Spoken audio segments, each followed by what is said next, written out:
Sehingga anak mencapai usia 2 tahun iaitu 24 bulan.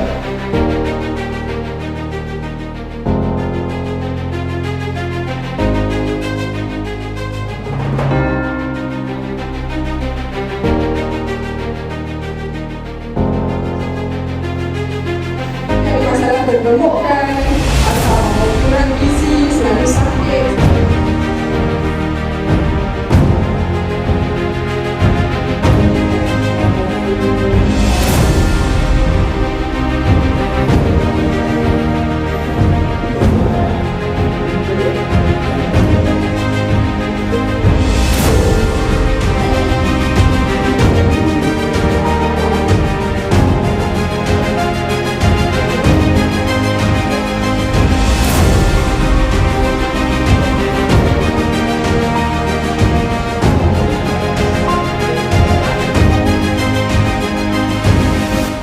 Saya untuk penduduk di sini adalah semoga mereka sehat, tiada isu-isu pemakanan, mereka tidak terjebak dalam isu-isu makanan yang tidak sihat, makanan yang berlebihan gula, merokok ataupun mengambil alkohol, supaya generasi di sini dapat menjalani hidup yang sangat sihat.